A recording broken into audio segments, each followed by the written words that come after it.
Hello and welcome, it's Chris from Christopher Holt Training, and welcome to this week's tutorial where we're going to be looking through and talking through 7 ways to begin injury proofing your lower back. Now, as the title suggests, this is just the beginning. This isn't an exhaustive list. There are more than 7 ways and 7 things that you can start doing, but we've got to start somewhere. So the next 7 things are going to help you reduce your risk of injury and improve your resilience in your lower back. But before we get into that, I just want to talk about, you can see it up in the top right hand corner, my social media. So if you want to come along there, please do like and follow. It's Twitter at Christopher Holt, Facebook Christopher Holt Training, Instagram Christopher Holt, and YouTube, which is Christopher Holt. So please do come along there, like and follow. Alternatively, if you look down at the bottom of the screen, you will see a URL.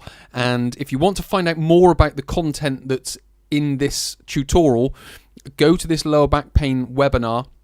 You can join it. It's 80 minutes long. It's where I share essentially my method in which I use with people in the gym every day to help them overcome lower back pain. You'll then also get the opportunity to become an online client. You don't have to take it, but the opportunity is there. So what we'll do now is we'll get stuck into the 7 ways to begin injury proofing your lower back.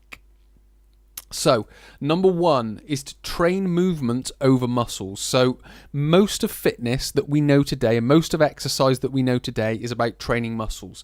So, you go in the gym, you do a quadricep exercise, and you do a bicep exercise, and a tricep exercise, and so on and so forth. You can use machines, you can use dumbbells.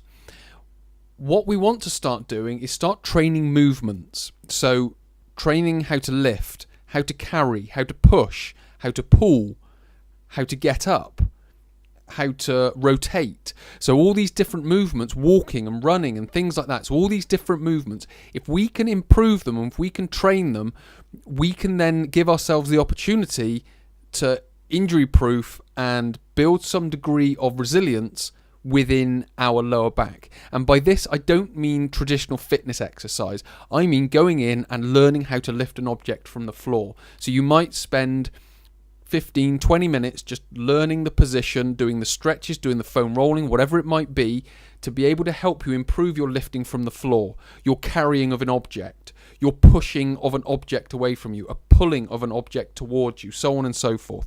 So that's what I mean by that. The next one is to maintain a neutral posture in your lumbar spine. If you want the technical name for it, it's the elastic equilibrium. But essentially, in most people, you will have a slight inward curve in your lower back. So when you're lifting from the floor, when you're carrying, pushing, pulling, so when you are training all of these movements, you are looking to have a neutral posture in your lumbar spine. This is where the least amount of stress is on your lumbar vertebrae and on your lumbar discs and on the ligaments and the muscles around your lumbar spine. So if we can train this position, so if we can train the movements and then train this position within those movements, again, we're going to be reducing the load and reducing the stress on the lower back. The third one is to co-contract the muscles of the torso. So what you're focusing on now is you're training the movements, you're training the position of neutral posture in your lumbar spine, and now what you're doing is you're wrapping around all of that the co-contraction of all the muscles. So the rectus abdominis and the obliques, the abdominal wall. You've then got the 3 layers of that, which goes all the way down to the TVA. And then you've got the latissimus dorsi at the back. You've got the trapezius, the rhomboids, so on and so forth. So you've got all those different muscles that you're starting to learn to co-contract.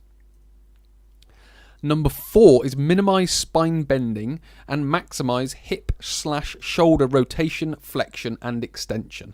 Now, that's quite a mouthful, but what we're essentially doing is when we're training for example, rotation. Now, what most people do is they twist at the spine. So what they're doing is they're maximizing the amount that their spine is bending. What we want to do is we want to minimize that. So we want to maintain that neutral posture, and we want to twist from the hips and the shoulders. So we want to rotate from the hips and the shoulders. And the same goes for flexion and extension. So when we bend forward and lift something from the floor, we bend from the hips, maintain the neutral posture from the spine. And it's the same when we then lift back up into that standing position. So number 4 is essentially a sort of a culmination of 1, 2, and 3. Number 5 is build a general fitness. So what we're talking about here is a general cardiovascular fitness, a general strength. Now, this doesn't mean, going in, becoming the fittest person in the world, but you've got a basic cardiovascular fitness, a basic strength, a basic endurance, so on and so forth, a good balance, good flexibility. So it's not about having the best in the world at all of those, but it's just developing it and becoming good at all of it, if that makes sense. Avoid exercises shortly after rising from bed. So what we want to be doing is, certainly spine bending exercises like sit-ups and crunches, because when you, as soon as you wake up, your discs become super hydrated. Now, in that state, they aren't good at movement, or they don't want to be moved that much. So what we've got to do is we've got to let them dehydrate ever so slightly, and that happens a bit earlier on in the day. Now, if you do exercise in the morning, it's good to progressively move into exercise. So certainly avoid spine bending, so no sit-ups and crunches. Maintain that neutral posture that we've talked about, but if we can do that slowly and progress into exercise, then that's going to be better for your back as well. And then finally, balance sitting with standing and walking. So if you find yourself in a seated position for a prolonged period of time, try and break that up with standing up and stretching and then walking around. And what that will do, that will keep the hips fluid, that will keep the shoulders fluid, and that will keep the spine or reduce the tension and the stresses on the spine. So hopefully that's been of help to you. Those are my 7 ways to begin injury proofing your lower back. As I mentioned before, do come along to social media up in the top right hand corner, Twitter, Facebook, Instagram and YouTube. Please do like, follow and subscribe to any or all of those. Alternatively, come to the website, the URL below, and join and sign up to the free lower back pain spine health webinar, where you can learn about the method that I use and how I help people rehabilitate and overcome their lower back pain. So many thanks for watching. My name is Chris from Christopher Holt Training. I look forward to speaking to you in the next tutorial.